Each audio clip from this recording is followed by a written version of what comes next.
Heyo everybody, Haku here with my review for Toaru Majutsu no Index, or Certain Magical Index 3, episode 11. Are we at episode 11? Yeah, we are. Okay, I was making sure we weren't at 12 in the end of the core yet. But sorry this is a day late, as it seems things have just been going lately. But either way, let's talk about this episode. I really liked it. I enjoyed it. I really liked last episode too, and I liked the Aqua, the back stuff.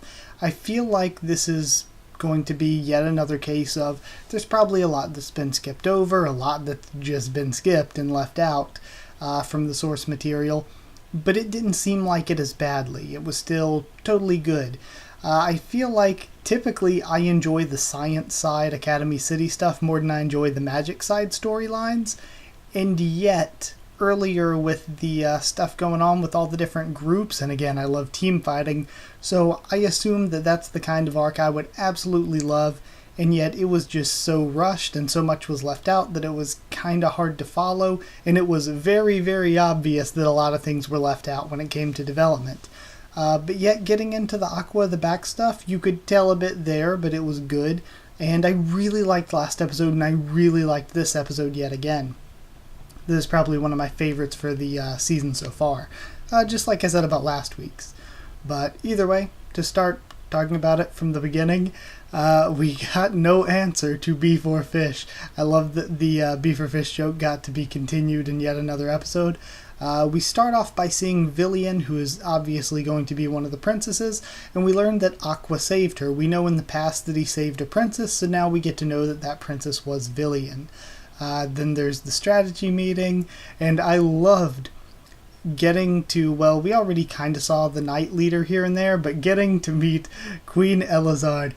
Queen Elizard is so good, so entertaining, so funny. I really want to see her in the tracksuit now that there was that joke, or what was it, the tracksuit, is that what she said that she was going to wear? But I love Queen Elizard's character, just being so chill and kind of showing off, like swinging the sword around, like look how cool this is and all that. It was so good, and the Knight Leader trying to take care of her. All of it was great, and I feel like I like the character, because there's this trope that goes around in anime, and I guess goes around a lot of things, of the badass old man character, but we don't get to see the badass old lady character that often, and it's kind of a shame, because I grew up with Yu Yu Hakusho, which of course had Genkai, who is like one of the coolest characters ever, regardless of age or gender, so sucks that we don't get to see badass old ladies as often. But she has Cortana, the sword of the Archangel Michael's power, but this is Cortana second. The first one disappeared, which lets you know, okay, the first one's gonna show up at some point during this arc. That's always how it goes.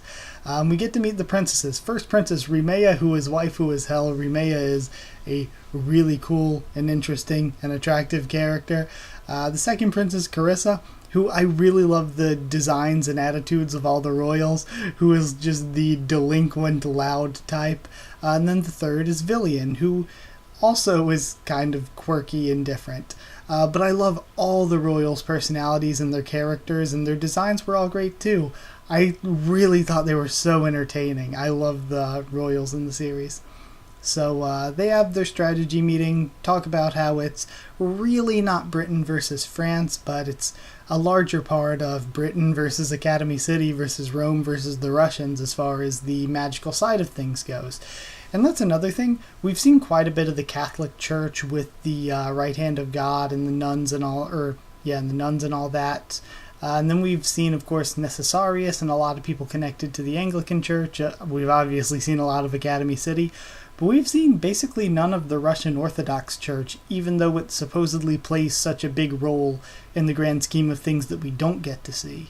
I believe the only time we saw it was during the, what was that called, Angel's Fall or Gabriel's Fall or something like that arc, with the one Misha or Krusha, something like that, that girl. I think it was the end of the first season, or maybe it was the beginning of the second core of the first season of Index, and that's the only time we've really gotten to stuff with the Russian church that I can remember.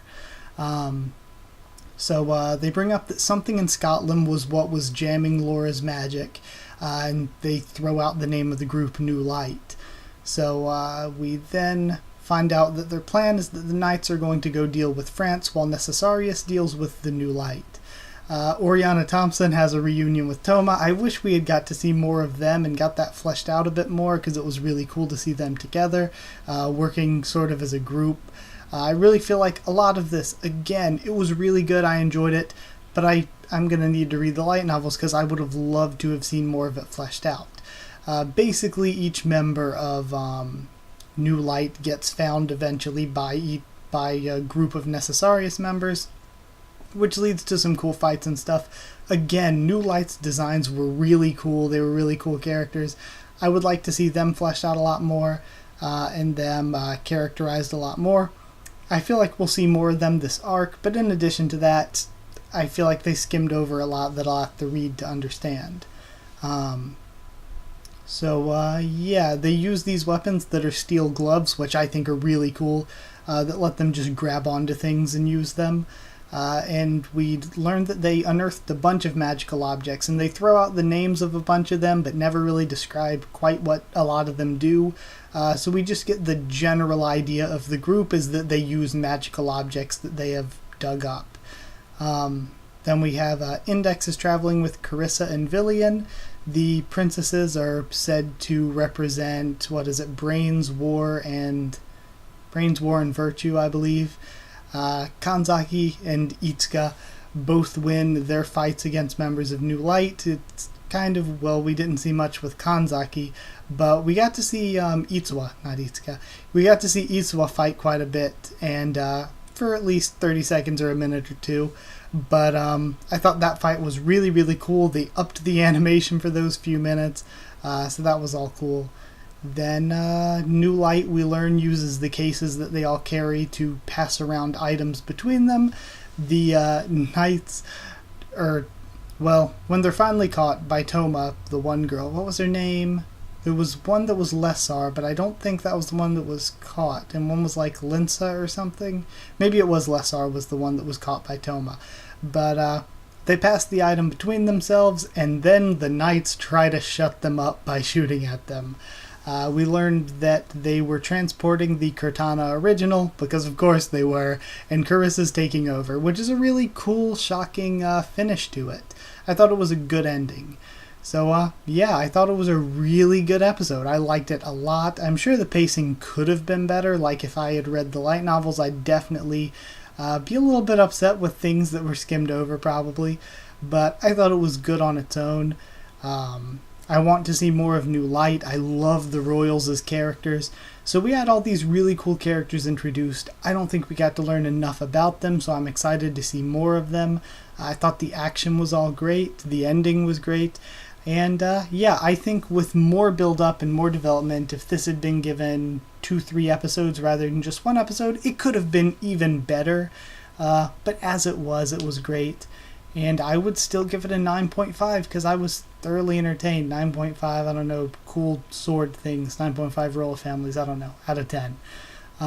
Yeah, I still really enjoyed it and really thought it was a fun episode of television to watch. So that's it. Thank you. It's a really quick review. Thank you for watching once again. Like if you did like the video, comment down there too. Tell me what you thought of this episode and what you thought of my thoughts on it. Subscribe for more. Toaru Majutsu Index 3, much more on the channel. We're going to be continuing on into the second core with it. Going to continue into Tensei Shitara Slime Again second core. And Zombieland Saga is going to be ending. And to replace it, I am bringing in... I believe I'm going to do the second season of Fukigen no Mononoke because I reviewed the first season. And also, I'm obviously doing the Promised Neverland. Promised Neverland's going to be so good. I don't know if I'm doing Minaria Friends anymore, though, because I learned that it's a short form. It's only going to be like 15 minutes an episode, so I'm not sure whether I'll review it or not. We'll see. We'll see if people want it. We'll see if I want it. So yeah, I guess let's end the video. I said like, comment, subscribe, follow on Twitter if you want. I'll try to keep you updated there and stuff for the channel or talk to you there.